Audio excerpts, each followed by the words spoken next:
2022. Je rappelle que les informations et analyses données sur cette chaîne sont données à titre indicatif et ne peuvent pas être considérées comme un conseil en investissement. L'investissement en bourse est risqué, vous êtes responsable de tous les investissements que vous faites.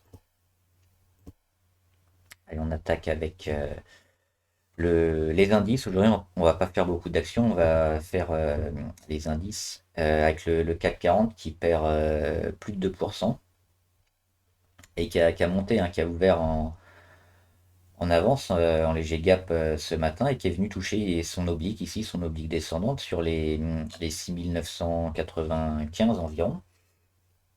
Et ensuite, il a fait que perdre du terrain, donc il a enfoncé les 6913, hop, qui sont ici. Et il est venu tester sa moyenne à 200 jours avant de rebondir dessus. Donc sur tous les indices qu'on va voir après, c'est un peu la même chose. On est vraiment revenu sur les points pivots et les moyennes assez longues.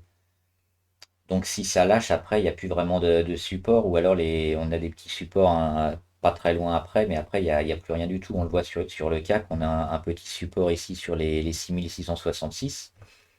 Donc on n'est pas loin, on est dans du... on va voir ici, on est à 1,5% environ. Donc hein, c'est un peu la dernière chance pour le CAC de rebondir.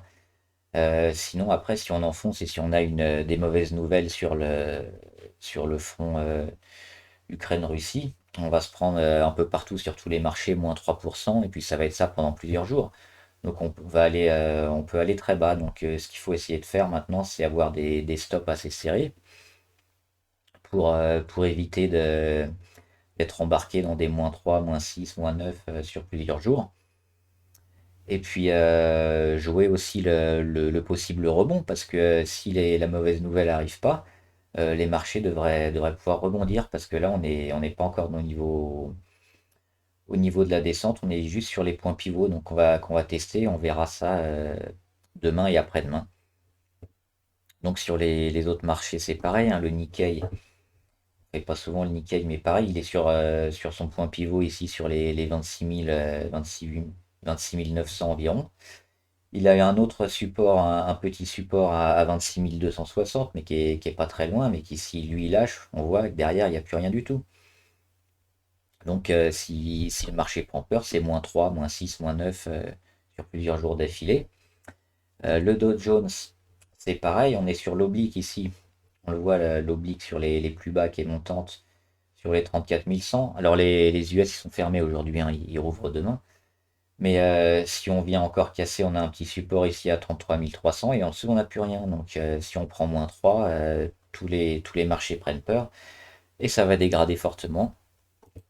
Et enfin le Nasdaq on est ici. Alors les futurs cotent encore au Nasdaq et là on est un peu bas.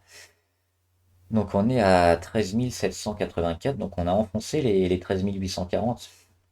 On est ici là sur les futurs, on est à peu près ici, 13 775.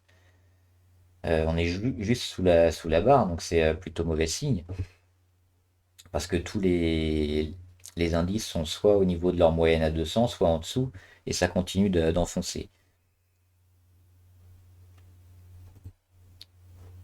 On va voir les matières premières avec le pétrole. Le pétrole qui lui a bien, bien fonctionné, hein, ces derniers jours, mais qui est là en petite zone de surchauffe aussi. Alors ça rebondit depuis 3 jours. Mais on va certainement corriger aussi. On voit au niveau de la MACD et du RSI qu'on était bien, bien trop haut. Donc sur le pétrole aussi, on va corriger. Le cuivre, on le fait pas. Il n'y a pas grand-chose d'intéressant sur le cuivre. L'or, par contre, l'or, je vous en parle souvent parce qu'il est en train de casser vers le haut. On l'a vu ici depuis mi-février, le 11 environ. Et on va essayer de chercher la résistance à 1916. Donc les minières, notamment les minières or, sont bonnes à prendre en ce moment. Et enfin l'euro-dollar. L'euro-dollar, bah, le dollar toujours fort, hein, avec ce qui se passe en Europe, ça a un peu mis un coup sur le museau de l'euro. On voit qu'il arrive pas, il a dépassé juste une ou deux journées en positif au-dessus des 1,14. Les 1,14 c'était notre résistance ici qui avait lâché juste quelques jours avant qu'on réintègre et qui avait relâché début février. Et finalement, ça n'a pas tenu, hein, les 1,14, c'était une journée positive, et après on a rendu, on a rendu, on a rendu, et là on repasse dessous. Et maintenant, c'est une résistance, les 1,14, donc on a réintégré un dollar relativement fort, hein. Plus ça baisse, plus le dollar devient fort. Et on est toujours dans une tendance ici depuis le mois de mai 2021, où le dollar est de plus en plus fort. On va finir avec juste quelques actions. Je voulais voir Apple.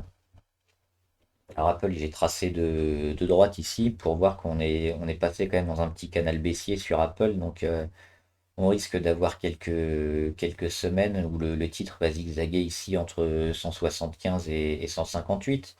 Donc si on veut faire des allers-retours, c'est pas mal d'avoir ces points pivots. Alors quelle droite ça va être, on verra par la suite où ça va rebondir, si ça rebondit sur les 157 ou pas.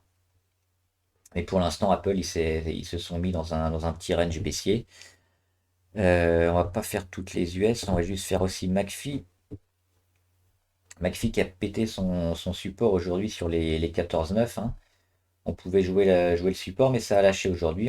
On voit qu'il est bien venu rebondir ici sur son oblique descendante, hein, toujours dans son range baissier, ici entre les deux traits rouges et verts. Donc le support qui n'a pas tenu sur McPhee.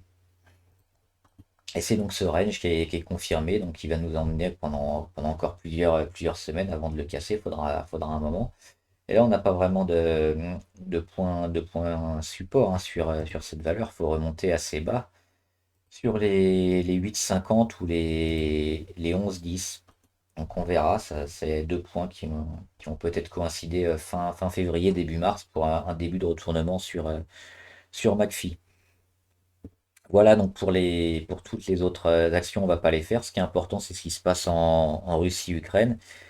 Et ce qu'on peut voir sur les indices, hein, qui sont tous un peu sur point pivot, donc voir comment ça va se passer. Dès lundi aussi, cette nuit avec le Nikkei. Et les futurs qui continuent de coter. Et sur le Nasdaq, en ce moment, c'est pas terrible, hein. On voit que ça continue de dégrader. On est sous les points pivots, donc attention à mettre bien des stops et pas rester en position si ça commence à dégrader toute la semaine.